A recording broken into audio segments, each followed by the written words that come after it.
안녕하세요. 저는 올해 70살이 된 김정순입니다. 외로운 마음에 자식들 곁으로 이사했지만 결국 식모살이 신세가 되고 말았습니다. 더 이상 참지 않고 남은 인생을 되찾기 위해 용기를 낸 제 이야기를 들려드리려 하는데요. 이 사연 어디서 듣고 계시는지 댓글로 남겨주세요. 여러분의 일상이 궁금합니다. 구독과 좋아요 버튼 꾹 눌러주시면 영상 제작에 큰 힘이 됩니다. 봄바람이 살랑살랑 불어오던 그날 저는 큰 결심을 하나 했어요. 노후를 생각해서 아들 김상우와 며느리 윤지연 그리고 딸 김미애가 사는 곳과 가까운 동네로 이사를 가기로 한 거였죠. 가까우니까 자주 얼굴도 보고 좋은 일 있으면 함께 기뻐하고 힘든 일 있으면 서로 의지할 수 있겠다는 생각이었습니다. 새집 열쇠를 받던 그 순간 제 마음은 설렘으로 가득했어요. 아파트 2층에 위치한 25평짜리 집이었는데 햇빛이 참 잘 들어와서 마음에 들었습니다. 거실 창문으로는 작은 공원이 보였고 아침이면 산책하는 사람들의 모습이 눈에 들어왔어요. 벽지도 새하얀 색으로 깔끔하게 발라져 있고 바닥도 따뜻한 마루로 되어 있어서 발걸음이 절로 가벼워졌습니다. 부엌은 아담하면서도 필요한 건 다 갖춰져 있었어요. 가스레인지 2개짜리의 싱크대도 넉넉해서 반찬 만들기엔 충분했습니다. 짐을 정리하면서 저는 온갖 상상을 했어요. 시장에 가서 제철 나물도 사고 정성스럽게 반찬도 만들어서 자식들과 나눠 먹는 모습 말이에요. 특히 봄나물 무침이나 콩나물국 같은 건 제가 정말 자신 있거든요. 상우도 미애도 어릴 때부터 제 손맛을 좋아했으니까요. 저녁 시간이 되면 모두 함께 둘러앉아서 밥상을 나누는 거예요. 손주들인 도윤이와 지아도 할머니 집에 오는 걸 좋아할 테고 가족들이 다 모여서 웃으며 이야기하는 그런 따뜻한 시간들 말이에요. 첫날 밤 침대에 누워서 천장을 바라보며 저는 혼자 미소를 지었습니다. 평생 남편 뒷바라지, 자식 키우기에만 매달려 살았는데 이제야 조금 여유가 생긴 것 같았어요. 물론 혼자 사는 게 가끔은 적적하긴 하지만 자식들이 가까이 있다는 생각에 마음이 든든했습니다. 다음 날 아침 일찍 일어나서 동네를 한 바퀴 돌아봤어요. 마트도 걸어서 5분 거리에 있고 병원도 가깝고 무엇보다 상훈의 집까지는 지하철로 2정거장, 미애네 집까지는 버스로 15분 정도였어요. 이거야말로 딱 적당한 거리다 싶었습니다. 너무 가깝지도 않고 너무 멀지도 않은 서로 부담스럽지 않으면서도 필요할 때 금방 달려갈 수 있는 그런 거리 말이에요. 동네 아주머니들과도 금방 친해졌어요. 엘리베이터에서 만나면 인사도 나누고 아침 산책길에서 만나면 안부도 물어보고 그랬습니다. 특히 바로 옆집에 사는 박할머니는 저보다 5살 많은 분인데 이 동네에 오래 사셔서 이것저것 많이 알려주셨어요. 마트는 어디가 좋고 병원은 어디로 가야 하고 동네에서 장보기 좋은 곳은 어디인지까지 자세히 가르쳐 주셔서 정말 고마웠습니다. 첫 주말이 되자 아들 상우가 지연이와 도윤이를 데리고 새집 구경을 왔어요. 엄마, 집이 정말 깔끔하고 좋네요. 상우가 거실을 둘러보며 말했습니다.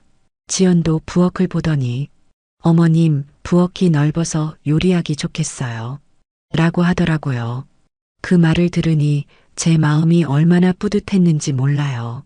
도윤이는 방 이곳저곳을 뛰어다니며 신기해했고 저는 손주가 좋아하는 모습을 보니 절로 웃음이 났습니다. 그날 저녁은 다 같이 치킨을 시켜 먹으면서 즐거운 시간을 보냈어요. 이사 온 지 며칠 후에는 딸 미애도 지아를 데리고 왔습니다. 딸아이는 엄마와 가까운 곳에 살게 되어서 정말 좋다며 환하게 웃었어요. 지아도 새 집이 마음에 드는지 이것저것 구경하며 까르르 웃어댔고요. 그때만 해도 저는 정말 행복했습니다.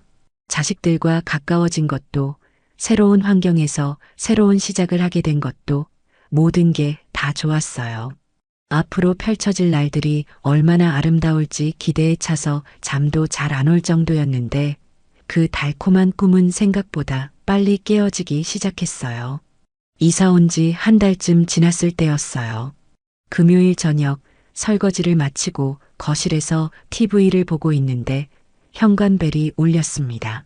시계를 보니 8시 반쯤 되었을 때였어요. 문을 열어보니 상우와 지연 그리고 도윤이가 서 있었어요.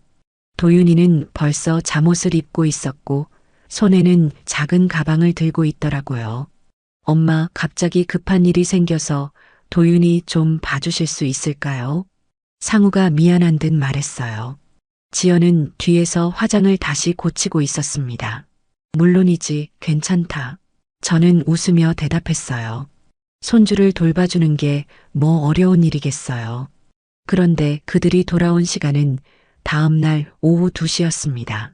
도윤이는 밤늦게까지 할머니와 있는 게 신나서 계속 떠들어댔어요. 평소 9시면 자는 아이인데 11시가 넘도록 잠들지 못했습니다. 저도 덩달아 늦게 잠들 수밖에 없었고 다음 날 아침엔 8살 아이의 체력을 따라가기가 쉽지 않더라고요. 아침을 먹이고 씻기고 놀아주고 점심 먹이고 평소 조용했던 제 일상이 완전히 바뀌었어요. 물론 도윤이가 웃는 모습을 보면 피곤함은 금세 사라졌습니다. 다음 주 토요일에도 같은 일이 반복됐어요. 이번에는 저녁 7시쯤 왔는데 돌아간 시간은 일요일 오후 4시였어요. 그 다음 주말도 마찬가지였습니다. 어느새 주말마다 도윤이를 맡아보는 게 당연한 일이 되어버린 거예요. 처음에는 손주와 함께 있는 시간이 좋았어요. 같이 블록도 맞추고 그림책도 읽어주고 마트에 가서 아이스크림도 사주고 그랬습니다. 도윤이가 할머니 하며 따르는 모습을 보면 세상을 다 가진 것 같은 기분이었어요. 그런데 점점 몸이 힘들어지기 시작했습니다. 70살의 몸으로 8살 아이의 에너지를 감당하기엔 무리가 있었어요. 무릎도 아프고 허리도 뻐근하고 특히 아이가 늦게 자면 저도 덩달아 잠을 설쳐서 다음 날이 더 힘들었습니다. 어느 토요일 저녁이었어요. 도윤이와 함께 저녁을 먹고 있는데 아이가 갑자기 배가 아프다고 하더라고요. 열도 조금 있는 것 같았어요. 당황한 저는 아들에게 전화를 걸었는데 받지 않더라고요. 며느리 전화도 마찬가지였어요. 결국 혼자서 손자를 데리고 응급실에 갔습니다. 다행히 큰 일은 아니었고 감기 기운이라고 하더라고요.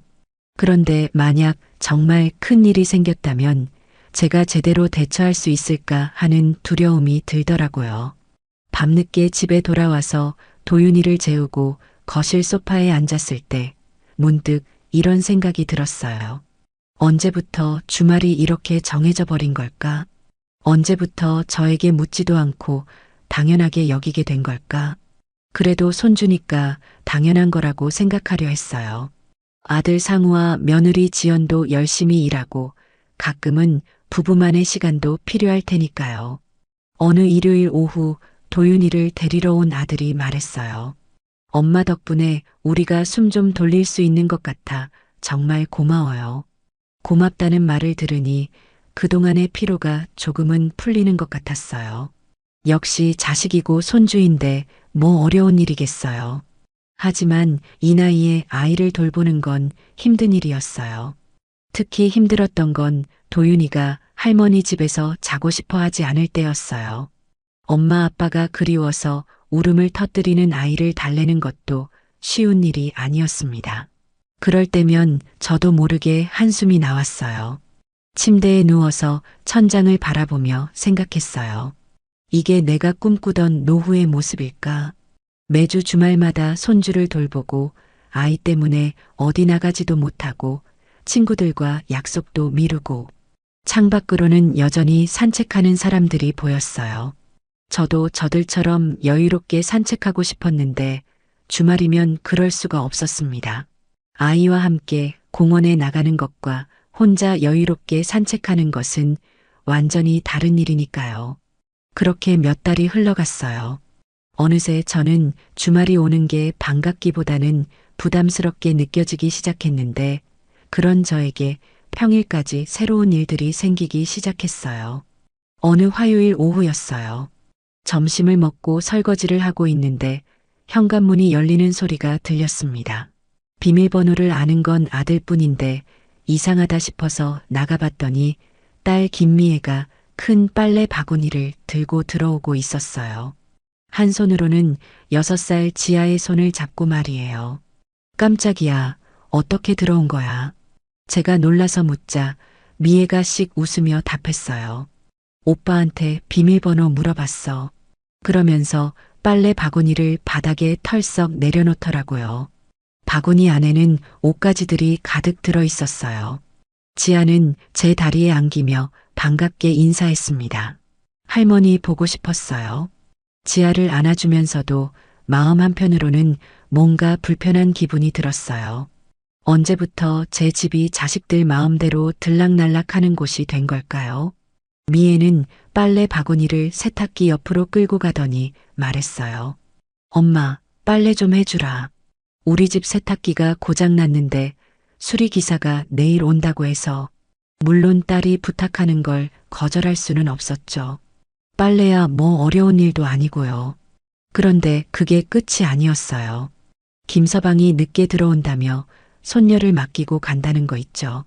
지아는 언제 가져온 건지 벌써 제 거실에서 인형을 꺼내 놀기 시작했어요. 미애는 계속해서 말했어요. 엄마 아니면 정말 의지할 데가 없어. 엄마 없으면 나 어떻게 살아. 그렇게 말하면서도 딸은 벌써 현관에서 신발을 신고 있었죠. 제가 대답할 틈도 주지 않고 말이에요. 저녁 9시까지 올게요. 지아야 할머니랑 재밌게 놀고 있어. 문이 닫히는 소리와 함께 집안은 조용해졌어요. 지아는 혼자 인형놀이에 푹 빠져 있었고 저는 한동안 그 자리에 서 있었습니다. 엄마 없으면 나 어떻게 살아? 그 말이 계속 머릿속에서 맴돌았어요. 농담처럼 건넨 말이겠지만 제게는 무거운 짐처럼 느껴졌습니다. 세탁기에 빨래를 넣고 돌리면서 생각했어요. 언제부터 제가 이렇게 당연하게 여겨지게 된 걸까? 미리 부탁하지도 않고 제 사정을 묻지도 않고 그냥 들어와서 아이와 빨래를 맡기고 가는 게 자연스러워진 걸까? 우리 손녀는 참 예쁜 아이예요. 눈이 초롱초롱하고 말도 제법 잘하고 할머니를 좋아해 주니까 미워할 수가 없어요. 그런데 6살 아이를 돌보는 일은 생각보다 쉽지 않았어요. 간식도 챙겨줘야 하고 화장실도 데려가 줘야 하고 심심해하면 놀아줘야 하고 저녁도 해줘야 하고 하루 종일 눈을 떼지 못하겠더라고요. 그날 저녁 8시가 넘어서 미애가 왔어요. 지아는 벌써 소파에서 잠들어 있었어요. 미애가 지아 옆에 앉으며 말했어요. 지아가 잠들었네. 깨우면 안 되니까 조금만 더 있다가 갈게. 결국 지아를 업고 간 시간은 9시가 넘어서였어요. 그 일주일 후에는 빨래와 함께 다림질할 옷까지 가져왔더라고요. 엄마, 다림질도 좀 부탁해도 될까? 요즘 너무 바빠서 시간이 없네. 그렇게 말하면서 또 지아를 맡기고 갔어요. 이번에는 저녁 8시 반까지 온다고 했는데 실제로는 10시가 넘어서 왔습니다. 빨래는 개어서 정리해놨고 다림질까지 마친 옷들이 소파에 가지런히 놓여 있었어요. 지아와 함께 저녁을 먹이고 목욕시키고 책도 읽어주고 하루가 어떻게 지나갔는지 모르겠더라고요. 그때 문득 이런 생각이 들었어요. 내 삶이 언제부터 이렇게 아이 돌봄과 집안일에 매여버린 걸까? 창밖을 보니 가로등이 환하게 켜져 있었어요. 저녁 산책을 나가고 싶었는데 지아 때문에 나갈 수가 없었어요. 평소 같으면 이 시간에 동네를 한 바퀴 돌면서 생각도 정리하고 그랬는데 말이에요. 그 다음 주에도 마찬가지였습니다. 마치 제 집이 아이 돌봄 센터나 빨래방이 된 것 같은 기분이었어요. 어느 목요일 오후였어요. 딸 미애가 또 지아를 데리고 와서는 이번에는 장 봐온 것도 냉장고에 좀 넣어달라고 하더라고요. 우리 집 냉장고가 너무 작아서 들어갈 자리가 없어요. 그렇게 말하면서 제 냉장고를 당연하다는 듯이 열어서 이것저것 넣기 시작했어요. 제가 미리 사놓은 반찬들은 구석으로 밀려났고요. 그날 밤 도무지 잠이 오질 않더라고요. 분명히 처음엔 가끔 도와달라는 부탁이었는데 언제부터 이게 당연한 일이 되어버린 걸까? 언제부터 내 시간, 내 공간, 내 생활이 자식들 편의에 맞춰지게 된 걸까? 바람이 창문을 살짝 흔들어서 커튼이 하늘하늘 움직였어요. 그 모습을 보니 문득 제 마음도 그 커튼처럼 흔들리고 있다는 생각이 들었는데 그런 제 마음을 더욱 흔들어 놓는 일이 며칠 후에 일어났어요. 금요일 아침이었어요. 평소보다 일찍 일어나서 부엌에 들어섰습니다. 오늘은 아들과 딸이 좋아하는 반찬들을 정성스럽게 만들어주려고 했거든요. 요즘 자꾸 부탁받는 일들이 많아져서 마음이 무거웠지만 그래도 자식들이니까 맛있게 만들어서 나눠주고 싶었어요. 새벽 공기가 서늘하게 스며드는 부엌에서 저는 하나하나 정성을 들여 요리를 시작했습니다. 먼저 아들이 어릴 때부터 좋아했던 무생채를 만들었어요. 물을 가늘게 채 썰고 고춧가루와 마늘, 생강을 넣어서 버무렸습니다. 손이 시려도 참고 찬물에 물을 여러 번 헹궈가며 아삭아삭한 식감이 나도록 신경 썼어요. 그 다음엔 딸이 좋아하는 콩나물 무침을 만들었어요. 콩나물을 삶을 때도 너무 오래 삶으면 아삭함이 없어지니까 시간을 재가면서 정확하게 맞췄습니다. 참기름 냄새가 부엌 안에 고소하게 퍼져나갔어요. 멸치볶음도 만들었어요. 멸치머리와 내장을 하나하나 떼어내고 팬에서 볶을 때도 타지 않게 약불로 천천히 볶아냈습니다. 마지막에 견과류까지 넣어서 고소함을 더했어요. 그리고 손주들이 좋아할 만한 달걀말이도 만들었습니다. 계란을 풀 때 우유를 조금 넣어서 더 부드럽게 만들고 팬에 기름을 두르고 약불에서 정성스럽게 말아가며 만들었어요. 오전 내내 부엌에 서서 이것저것 만들다 보니 어느새 10시가 넘었더라고요. 무릎도 아프고 허리도 뻐근했는데 그래도 뿌듯한 마음이 들었어요. 플라스틱 용기에 반찬들을 예쁘게 담으면서 자식들이 좋아할 모습을 상상했거든요. 오후 2시쯤 아들이 며느리와 함께 손주를 맡기러 왔어요. 어머님, 뭔가 맛있는 냄새가 나는데요. 며느리가 부엌 쪽을 보며 말했어요. 저는 기뻐하며 아침에 만들어 놓은 반찬들을 꺼내서 보여줬습니다. 오늘 새벽부터 일어나서 너희들 좋아하는 거 만들어뒀어. 자랑스럽게 말하면서 용기에 반찬을 담아주기 시작했어요. 무생채, 콩나물 무침, 멸치볶음, 달걀말이까지 하나씩 담아서 큰 봉지에 넣어줬습니다. 그런데 며느리가 무생채를 살짝 맛보더니 표정이 조금 이상해졌어요. 어머님, 이거 좀 짠 것 같은데요. 순간 제 마음이 철렁 내려앉았어요. 아침에 간을 볼 때는 적당했던 것 같았는데요. 저번에 주신 무생채도 너무 짜서 거의 못 먹었어요. 지연이 계속해서 말했어요. 아들도 옆에서 듣고 있었는데 아무 말하지 않더라고요. 제가 당황해서 다시 맛을 봤는데 그렇게 짠 것 같지는 않았어요. 그리고 콩나물 무침도 참기름을 너무 많이 넣으신 것 같아요. 지연의 말이 계속 이어졌어요. 저는 어떻게 대답해야 할지 몰라서 그냥 미안하다고만 했어요. 다음부터는 간을 좀 싱겁게 해주시면 좋겠어요. 지연이 마지막으로 말하면서 봉지를 들고 나갔어요. 아들 상우는 저를 보더니 작은 목소리로 말했어요. 엄마, 감사히 잘 먹을게요. 그렇게 말하고는 홀라당 며느리를 따라 나가더라고요. 문이 닫히고 난 후 저는 한동안 부엌에 서 있었습니다. 새벽부터 정성 들여 만든 반찬들이었는데 고맙다는 인사는 한마디도 없이 불평만 들었어요. 오후 4시쯤에는 미애가 와서 반찬을 가져갔어요. 미애도 멸치볶음을 맛보더니 말했어요. 엄마, 이거 너무 달지 않아요? 그러고는 달걀말이를 보더니 달걀말이는 좀 더 부드럽게 해주시면 안 돼요? 지아가 안 먹을 것 같은데. 저는 그냥 웃으며 알았다고 했어요. 무슨 말을 해야 할지 모르겠더라고요. 손자를 재우고 나서야 혼자 남게 됐어요. 거실에 앉아서 창밖을 바라봤습니다. 해가 서서히 지고 있었고 하늘은 주황빛으로 물들어가고 있었어요. 참 예쁜 노을이었는데 제 마음은 전혀 예쁘지 않았습니다. 평생 요리해온 제가 간도 제대로 못 맞춘다고 하고 달걀말이도 제대로 못한다고 하고 그 말들이 가슴에 무겁게 내려앉았어요. 물론 사람마다 입맛이 다를 수 있어요.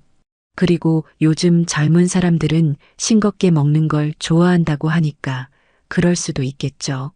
그런데 고맙다는 인사 한마디 없이 불평부터 하니까 마음이 상했어요. 새벽부터 일어나서 정성 들여 만든 것들인데 제가 뭔가 잘못이라도 한 것처럼 기분이 들었어요. 작은 상처 하나하나가 마음에 쌓여가고 있었습니다. 언제부터 내가 만든 음식에 대해 이렇게 평가받게 된 걸까? 언제부터 감사함보다는 불만이 먼저 나오게 된 걸까? 이런저런 생각에 잠들지 못하는 밤, 침실 창문 너머로 가로등 불빛이 희미하게 들어왔어요. 그 빛을 바라보며 저는 깊은 한숨을 내쉬었는데 그 한숨 속에 담긴 무거운 마음이 밤이 깊어질수록 더욱 선명해졌어요. 시계를 보니 11시가 넘었어요. 평소 같으면 벌써 잠자리에 들 시간이었는데 잠이 오지 않았습니다. 침실에서 나와 거실 소파에 앉았어요. 어둠 속에서 혼자 앉아 있으니 온갖 생각들이 머릿속을 맴돌았습니다. 창밖으로는 이제 막 지나가는 차 한 대의 헤드라이트가 벽에 잠깐 비쳤다가 사라졌어요. 깊은 밤의 고요함 속에서 냉장고 돌아가는 소리만 웅웅거렸습니다. 며칠 전까지만 해도 저는 이 모든 게 당연한 일이라고 생각했어요. 자식들을 위해 사는 게 엄마의 도리이고 손주를 돌봐주는 것도 할머니의 역할이라고 여겼거든요. 그런데 오늘 며느리의 말들을 듣고 나니 뭔가 다른 감정이 올라왔어요. 고맙다는 인사는 없이 불평만. 새벽부터 정성 들여 만든 음식에 대해서 말이에요. 그리고 미애도 마찬가지였어요. 언제부터인가 제가 해주는 모든 일들이 당연한 것처럼 여겨지고 있었습니다. 소파에 기대 앉아 천천히 생각해 봤어요. 이사 온 지 벌써 6달이 지났는데 그동안 제가 뭘 했나 싶었어요. 매주 주말마다 도윤이를 돌보고 평일에는 미애가 맡기고 가는 지아를 돌보고 빨래도 해주고 다림질도 해주고 반찬도 만들어주고 언제부터 이런 일들이 당연해진 걸까요? 처음에는 가끔 도와달라는 부탁이었는데 어느새 제 일상이 자식들의 필요에 맞춰지게 되어버렸어요. 거실 탁자 위에 놓인 가족 사진이 어둠 속에서 희미하게 보였어요. 상우가 대학 졸업하던 날 찍은 사진이었어요. 그때 저는 얼마나 자랑스러웠던지 고생해서 키운 보람이 있다고 생각했었는데 말이에요. 그런데 지금 그 아들은 어떤가요? 아내 말에만 끌려다니고 엄마가 새벽부터 만든 반찬에 대해서는 고맙다는 말 한마디 제대로 하지 않고 내가 왜 이 동네에 와서 이렇게 살아야 하는 거지? 속으로 중얼거렸어요. 목소리가 떨렸습니다. 나는 자식들의 가정부가 아니잖아. 그 말을 하고 나니 갑자기 눈물이 핑 돌았어요. 참고 있던 감정들이 한꺼번에 올라오는 것 같았습니다. 평생 자식들을 위해 살아왔어요. 젊을 때는 남편 벌이가 시원치 않아서 아르바이트도 하고 삭바느질도 하면서 애들 뒷바라지를 해왔죠. 아들이 대학 다닐 때는 등록금 마련하려고 새벽부터 밤늦게까지 일했고 딸이 결혼할 때는 예물이며 혼수며 모든 걸 다 해줬어요. 그때는 힘들어도 보람이 있었어요. 자식들이 잘 되는 모습을 보면서 뿌듯함을 느꼈거든요. 그런데 지금은 저를 편리한 도구 정도로 여기는 것 같은 기분이 들어요. 아무 예고 없이 들어와서 아이를 맡기고 빨래를 가져다 놓고 만들어 놓은 반찬에 대해서는 불평만 하고 제 기분이나 상황은 전혀 고려하지 않아요. 창밖에는 이제 완전히 어둠이 내려앉았어요. 가로등만이 외롭게 서 있는 모습이 마치 지금의 제 모습 같았습니다. 환하게 빛을 내고 있지만 정작 아무도 그 빛에 대해 고마워하지 않는 눈물이 볼을 타고 흘러내렸어요. 처음에는 서운한 마음이었는데 생각하면 할수록 분한 마음이 더 커졌습니다. 왜 이렇게 되었을까요? 언제부터 저는 자식들에게 당연한 존재가 되어버린 걸까요? 휴대폰을 보니 자정이 다 되어가고 있었어요. 이 시간에 저를 걱정하는 사람은 아무도 없어요. 상우도 미애도 엄마가 혼자 어떤 마음으로 지내고 있는지 궁금해하지 않아요. 소파에 웅크리고 앉아서 울었어요. 목 놓아 울고 싶었는데 아이가 깰까봐 입을 꾹 막고 울었습니다. 어깨가 들썩거리고 눈물이 계속 흘러나왔어요. 70년을 살아오면서 이렇게 외롭고 서러운 적이 있었나 싶었어요. 남편이 살아있을 때도 힘들긴 했지만 그래도 옆에서 의지할 사람이 있었거든요. 지금은 정말 혼자예요. 자식들은 가까이 살고 있으면서도 정작 제 마음은 전혀 모르고 있어요. 참아왔던 모든 서운함들이 울분으로 바뀌어 가슴속에서 끓어오르고 있었어요. 더 이상 참을 수 없을 것 같았어요. 이대로 계속 살 수는 없다는 생각이 들었습니다.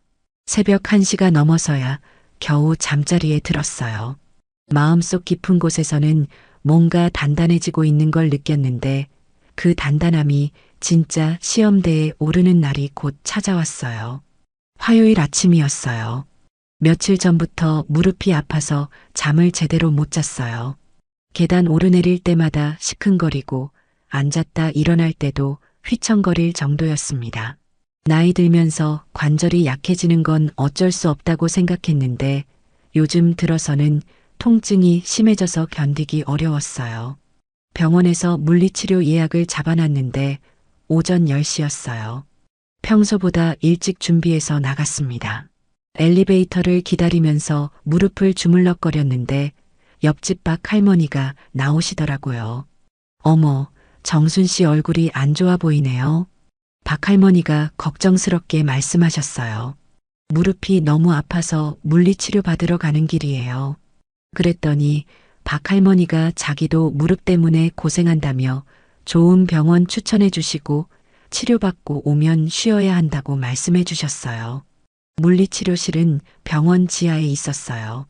형광등 불빛이 하얗게 비치는 넓은 공간에 각종 운동기구들과 치료 침대들이 놓여 있었어요. 다른 환자들도 여럿 와서 치료를 받고 있었는데 대부분 저와 비슷한 연배의 분들이었어요. 물리치료사 선생님이 제 무릎 상태를 확인하더니 염증이 좀 있다고 하시더라고요.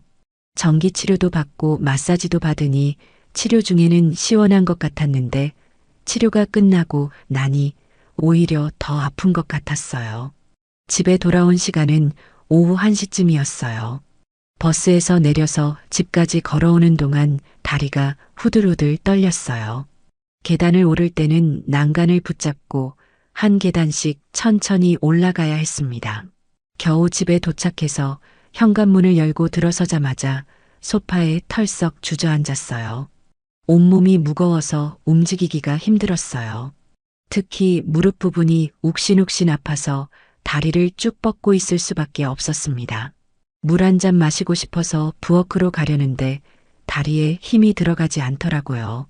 소파 팔걸이를 짚고 천천히 일어나서 부엌까지 가는데도 숨이 찼어요. 물을 마시고 다시 소파로 돌아와서 눈을 감았어요. 오늘은 정말 쉬어야겠다는 생각이 들었어요. 아무것도 하고 싶지 않았고 그냥 조용히 누워있고만 싶었습니다. 그런데 오후 3시쯤이었을까요?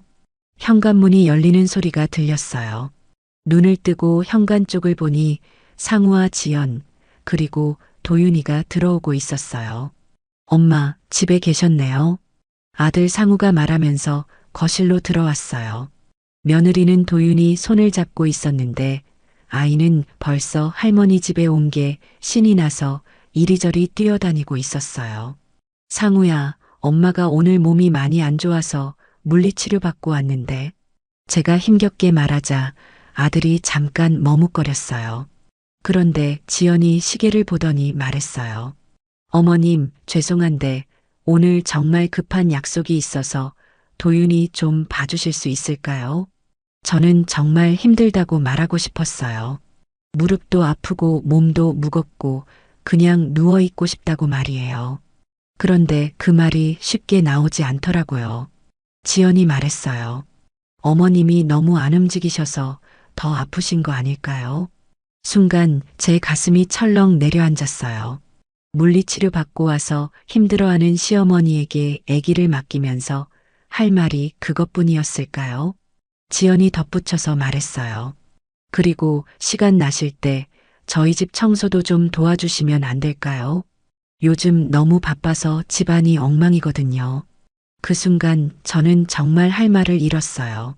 몸이 아픈 시어머니에게 아이 돌봄은 물론이고 집 청소까지 부탁하다니. 이게 사람이 할 말인가 싶었어요. 아들은 그 말을 듣고도 아무 말 하지 않았어요. 그날 저는 정말 무너지는 것 같았어요. 아픈 몸을 이끌고 도윤이를 돌봐야 했고 저녁도 해줘야 했어요.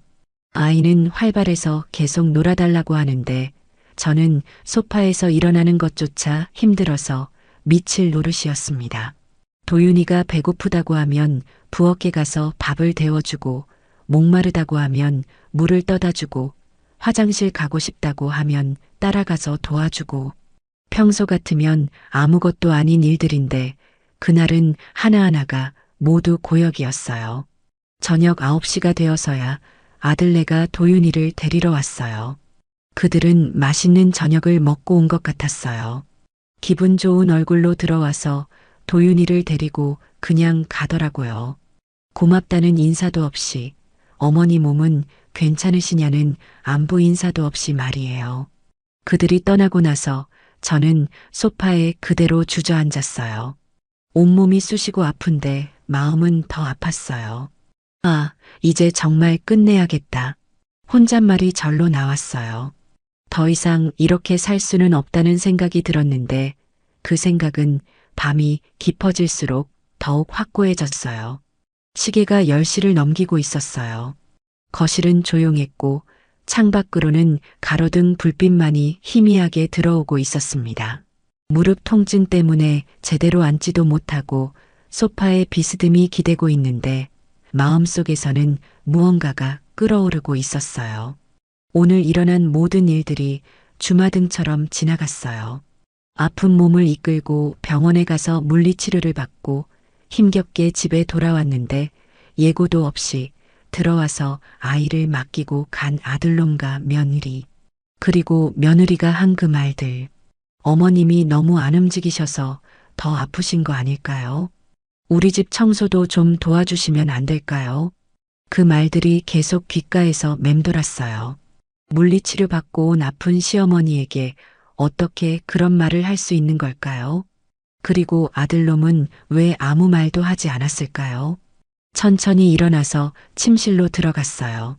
무릎이 아파서 걸음이 느렸지만 마음만큼은 단단해지고 있었습니다.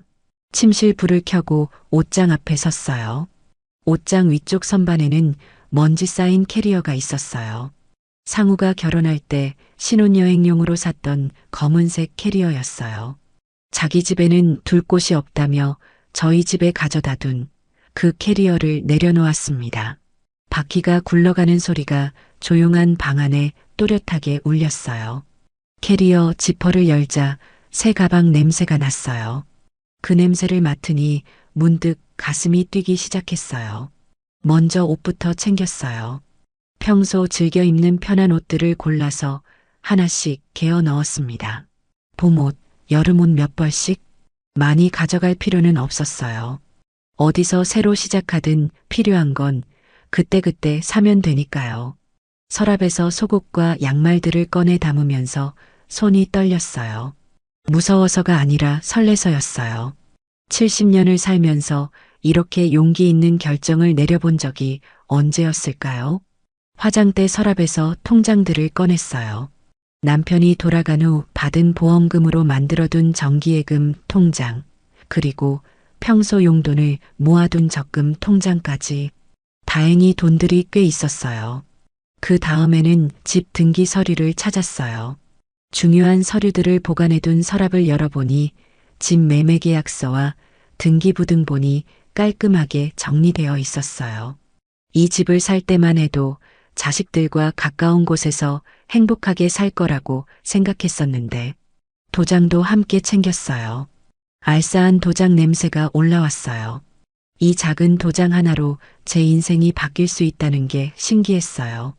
지갑에서 신분증과 카드들도 확인했어요. 휴대폰 충전기도 챙기고 평소 먹던 혈압약도 잊지 않고 챙겨 넣었습니다.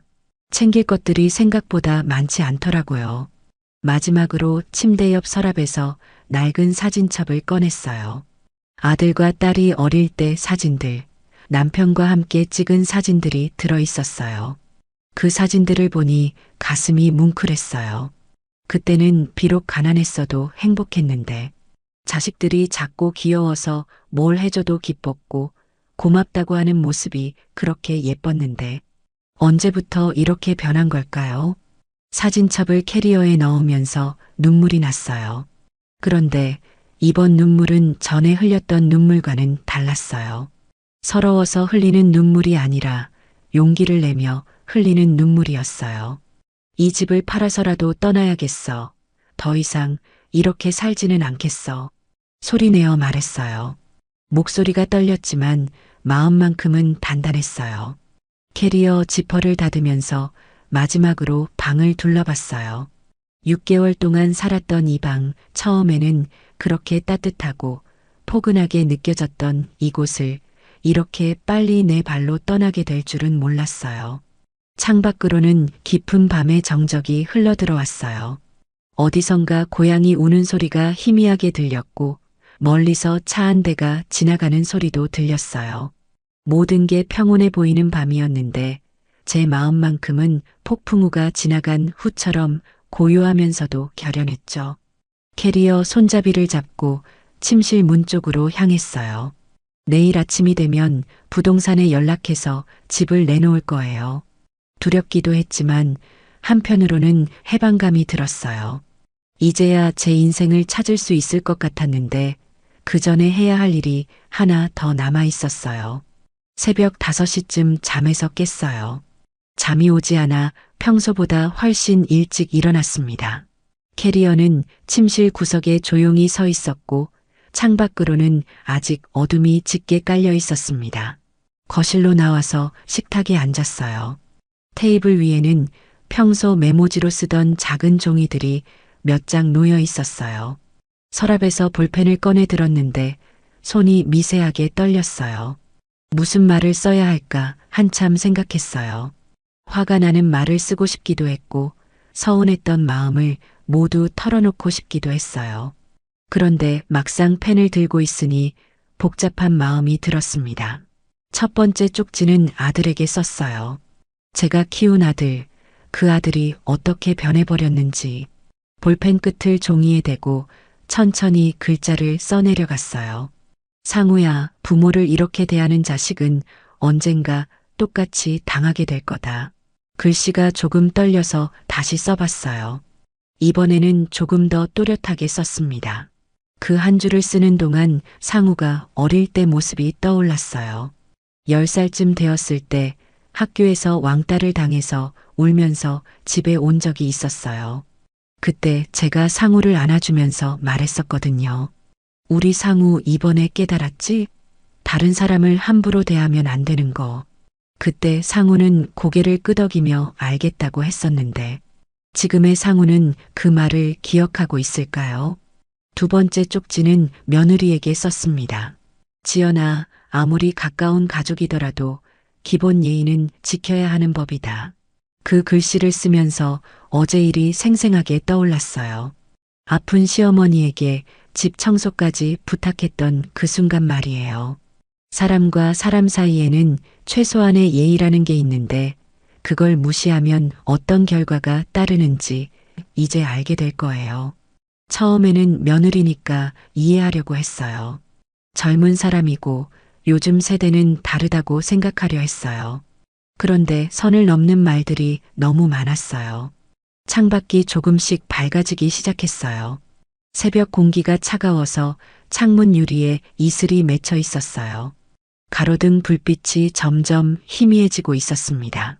세 번째 쪽지는 딸에게 남겼습니다. 제 딸이지만 이제는 확실하게 말해줘야겠다고 생각했어요. 딸이라고 해서 엄마를 당연하게 여겨서는 안 된다는 것을요. 미애야, 엄마는 네 인생을 대신 살아주는 사람이 아니다. 이제 나도 내 인생을 살아갈 거다. 그 글씨를 쓰면서 미애가 했던 말이 떠올랐어요. 엄마 없으면 나 어떻게 살아? 그 말이 농담인 줄 알았는데 정말로 저를 그렇게 생각하고 있었던 거예요. 엄마는 자신의 불편함을 해결해주는 존재, 언제든 부를 수 있는 존재. 그런 식으로 말이에요. 각각의 쪽지에 글씨를 써내려가면서 지난 6달간의 일들이 주마등처럼 지나갔어요. 처음 이사 왔을 때의 설렘, 점점 늘어가는 부탁들, 고마움 대신 불평만 늘어가는 상황들, 그리고 어제의 충격적인 말들까지. 글씨 하나하나에 제가 느꼈던 서러움과 분노, 그리고 이제는 단호해진 마음을 담으려고 했어요. 평생 자식들 눈치를 보며 살았던 엄마가 아니라 이제는 제 목소리를 내는 한 사람으로서 쓰는 글이었어요. 볼펜을 놓고 쪽지들을 다시 읽어봤어요. 글씨가 약간 삐뚤어진 곳도 있고 잉크가 번진 곳도 있었지만 제 마음만큼은 또렷하게 담겨 있었어요. 식탁 한가운데 3장의 쪽지를 나란히 놓았어요. 하얀 종이 위에 검은 글씨들이 선명하게 보였어요. 이 작은 종이들이 자식들에게 얼마나 큰 충격을 줄지 상상해 봤어요. 처음에는 이해하지 못할 거예요. 왜 갑자기 엄마가 이런 말을 남기고 떠났는지, 자신들이 뭘 잘못했는지도 모를 거예요. 그런데 시간이 지나면서 조금씩 깨닫게 되겠죠. 엄마도 한 사람의 인간이라는 것을, 감정이 있고 존중받고 싶어 하는 사람이라는 것을 말이에요. 해가 떠오르기 시작했어요. 창문 너머로 주황빛 햇살이 스며들어와서 거실 바닥에 길게 뻗었어요. 새로운 하루가 시작되는 거예요. 제게는 새로운 인생이 시작되는 날이기도 하고요. 시계를 보니 6시 반이었어요. 부동산은 9시쯤 열 텐데 그 전까지 마지막 정리를 해야겠어요. 쪽지들을 다시 한번 정리해서 놓고 일어났어요. 이제 정말 떠날 준비가 끝났어요. 뒤돌아보지 않고 새로운 곳에서 새로운 시작을 할 거예요. 식탁 위에 3장의 쪽지가 아침 햇살을 받아 하얗게 빛나고 있었어요. 제가 새로운 곳으로 떠난 지 사흘이 지났을 때였어요. 아들 상우가 주말에 도윤이를 맡기러 제 집에 왔다가 이상한 상황을 눈치챘다고 하더라고요. 현관문 앞에 부동산 전단지가 붙어 있었거든요. 상우는 처음에 부동산 광고 스티커인 줄 알았다고 해요. 그런데 스티커를 자세히 보니 매물 정리 완료라고 적힌 빨간 글씨가 선명하더래요. 뭔가 잘못됐다 싶어서 급하게 문을 열고 들어갔는데 집 안 분위기가 완전히 달라져 있었대요. 평소 거실에 놓여있던 제 물건들이 하나도 보이지 않았겠죠. 방마다 돌아다니며 찾아봤는데 제 흔적은 어디에도 없었어요. 옷장은 텅 비어 있었고 화장대 위에 늘 놓여있던 화장품들도 모두 사라져 있었죠. 그때 식탁 위에 놓인 3장의 쪽지를 발견했대요. 상우는 떨리는 손으로 자신의 이름이 적힌 쪽지를 집어들었어요. 그리고 그 내용을 읽는 순간 얼굴이 하얗게 질렸다고 해요. 부모를 이렇게 대하는 자식은 언젠가 똑같이 당하게 될 거다. 그 글씨를 보는 순간 상우는 무릎에 힘이 풀렸다고 했어요. 의자에 주저앉으면서 이게 현실인지 꿈인지 분간이 안 됐다는 거예요. 급하게 딸 미애에게 전화를 걸었대요. 전화를 받은 미애는 처음에 무슨 소리냐며 믿지 않았어요. 엄마가 갑자기 사라질 리 없다고, 어딘가 놀러 갔을 뿐이라고 생각했대요. 오빠, 농담하지 마. 엄마가 갈 데가 어디 있다고. 미애가 말했지만 상우의 목소리는 진지했어요. 미애야, 지금 당장 와봐. 엄마가 정말 없어. 1시간 후 미애가 남편과 함께 달려왔어요. 집안을 둘러본 미애의 얼굴도 창백해졌대요. 정말 엄마의 흔적이 어디에도 없었거든요. 식탁 위에 쪽지를 보고 미애는 주저앉았어요. 자신에게 남긴 쪽지를 읽으면서 손이 바들바들 떨렸다고 해요. 엄마는 네 인생을 대신 살아주는 사람이 아니다. 이제 나도 내 인생을 살아가겠다. 엄마가 정말 떠나신 거야. 미애가 울먹이며 말했어요. 그제야 현실이 실감난 거죠. 항상 곁에 있을 것 같았던 엄마가 언제나 자신들을 도와줄 거라고 생각했던 엄마가 정말 사라져버린 거였어요. 상우는 급하게 부동산에 연락했어요. 제가 집을 매매한 게 사실인지 확인하려고요. 부동산 사장은 사흘 전에 정말 급하게 집을 내놓아서 시세보다 조금 싸게 팔렸다고 했어요. 현금으로 급매물을 찾던 분이 계셔서 당일에 계약이 성사됐다는 거예요. 제가 직접 와서 서류에 도장을 찍고 갔다는 거죠. 그 말을 들은 상우와 미애는 정말 멘붕이 됐대요. 엄마가 이렇게까지 준비를 하고 떠날 줄은 상상도 못했을 거예요. 며느리도 나중에 와서 자신에게 남겨진 쪽지를 봤어요. 아무리 가까운 가족이더라도 기본 예의는 지켜야 하는 법이다. 그 글씨를 보는 순간 지연의 얼굴이 사색이 됐다고 해요. 며칠 전 자신이 아픈 시어머니에게 했던 말들이 떠올랐거든요. 어머님이 너무 안 움직이셔서 더 아프신 거 아닐까요? 우리 집 청소도 좀 도와주시면 안 될까요? 그 말들이 얼마나 상처가 됐을지 그때서야 깨달았다는 거예요. 빈집에 서서 자식들은 한참 동안 말이 없었대요. 항상 엄마가 있어서 따뜻했던 그 집이 이제는 너무 차갑고 쓸쓸하게 느껴졌다고 해요. 창밖으로는 석양이 지고 있었고 가로등이 하나둘 켜지기 시작했대요. 평소 같으면 엄마가 저녁 준비를 하고 있을 시간이었어요. 따뜻한 국물 냄새가 나고 반찬을 정리하는 소리가 들렸을 텐데 이제는 그 모든 게 추억이 되어버렸어요. 엄마를 정말 떠나보내버린 거구나. 상우는 그제야 후회가 밀려왔다고 해요. 그동안 얼마나 당연하게 여겼는지, 얼마나 고마움을 잊고 지냈는지, 쪽지에 적힌 글씨들이 가슴에 깊이 박혔대요. 이제야 진심처럼 다가오는 엄마의 마음이었어요.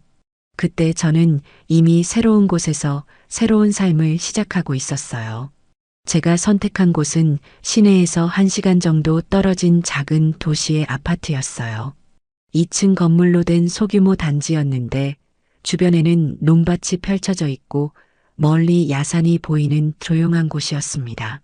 부동산에서 처음 이곳을 소개받았을 때 마음에 들었던 건 바로 그 조용함이었어요. 자동차 소리도 거의 들리지 않고 아이들 뛰노는 소리도 없는 그런 고요한 곳이었거든요. 15평 정도의 작은 집이었어요. 방 2개의 거실, 부엌이 있는 단순한 구조였는데 혼자 살기에는 충분했어요.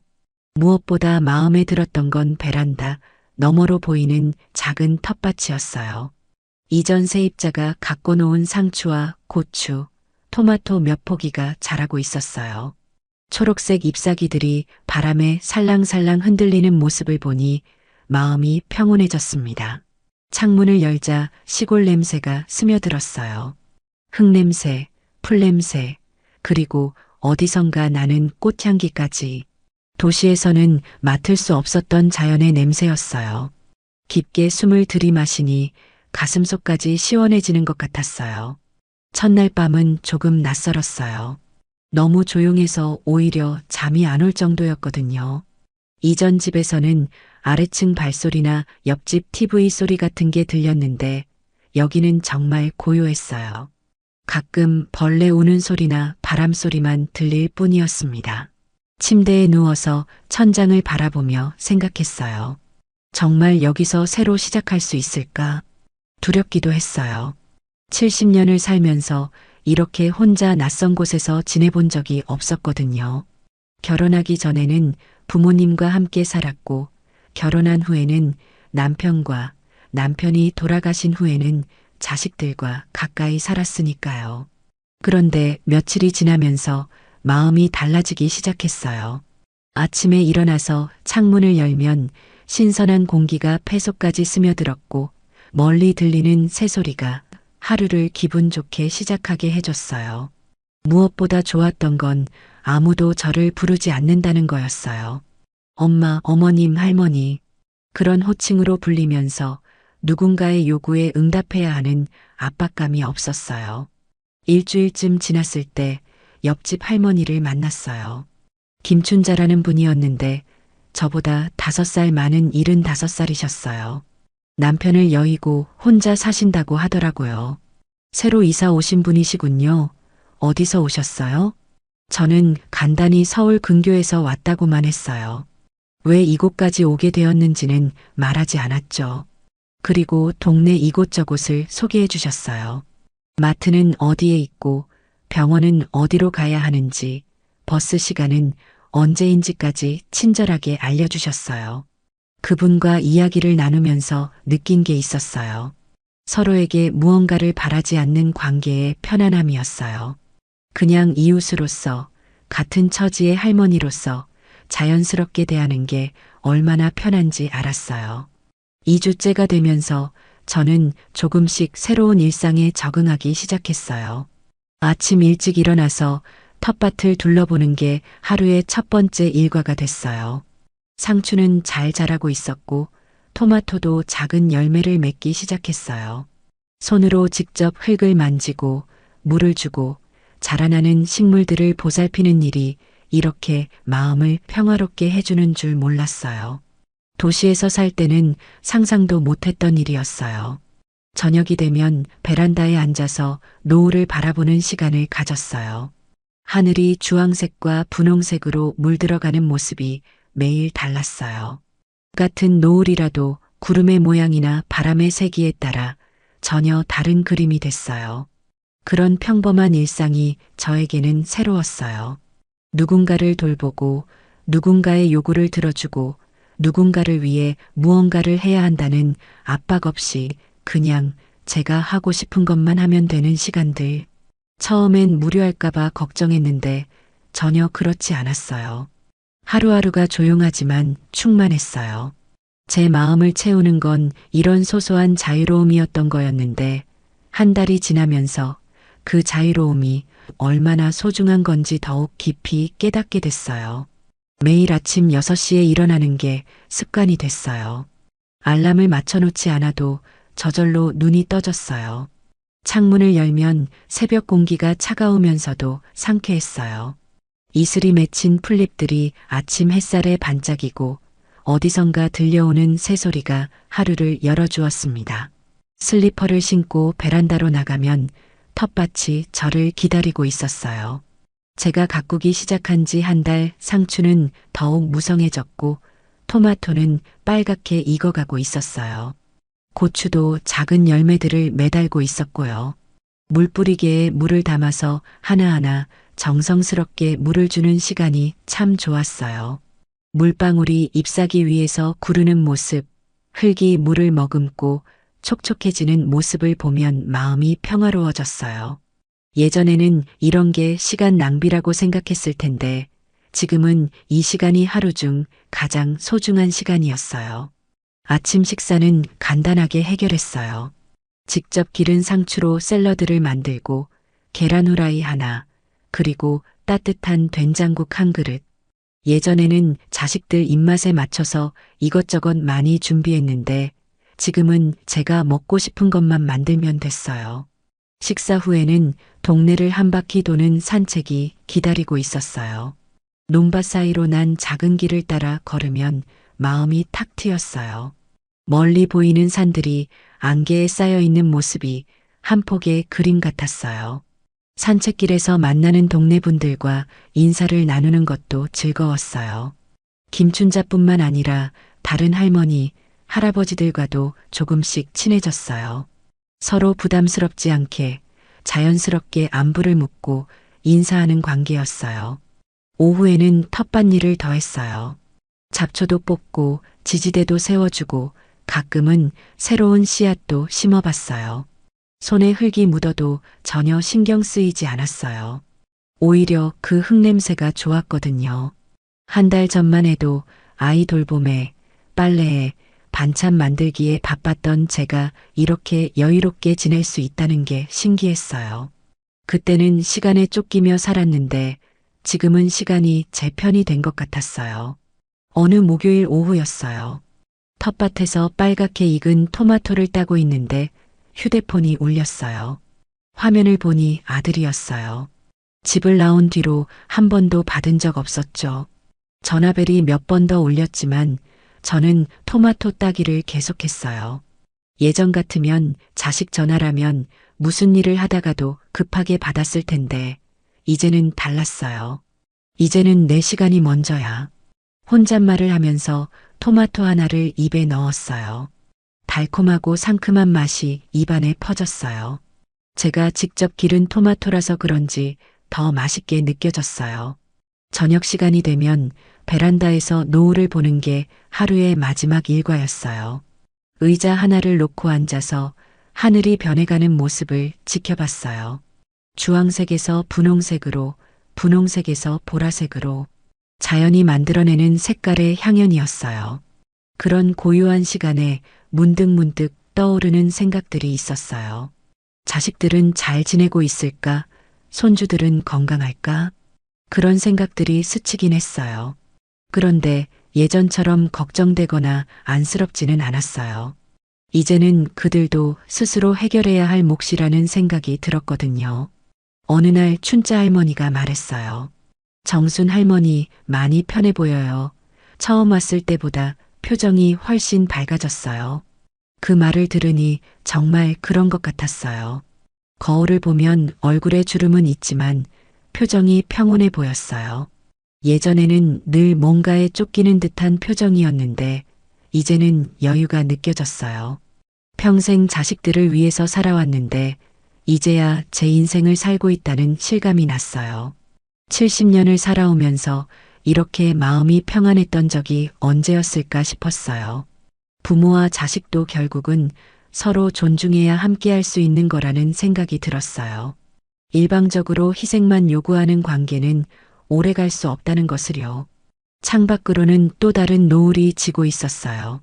내일도 모레도 이런 평온한 하루가 기다리고 있을 거예요. 제 새로운 날들이 이제 막 시작되고 있는 거였어요. 네, 지금까지 정순 할머니의 이야기 들어보았는데요. 부모도 한 사람의 인간이라는 것, 존중받을 권리가 있다는 것을 알아주셨으면 해요. 평생 자식을 위해 살았다고 해서 늙어서까지 그 사랑을 당연하게 여겨서는 안 된다는 거예요. 가족이라는 이름으로 서로를 함부로 대해서는 안 돼요. 진짜 사랑이라면 상대방의 마음도 헤아려야 하고 고마움도 표현할 줄 알아야 합니다. 여러분도 기억해 주세요. 부모와 자식 모두가 서로 존중할 때 진정한 가족이 될 수 있다는 것을 말이에요. 정순 할머니에게 위로와 응원의 댓글 남겨주세요. 큰 힘이 됩니다. 구독과 좋아요 버튼 꾹 눌러주시고 오늘도 함께 해주셔서 감사합니다.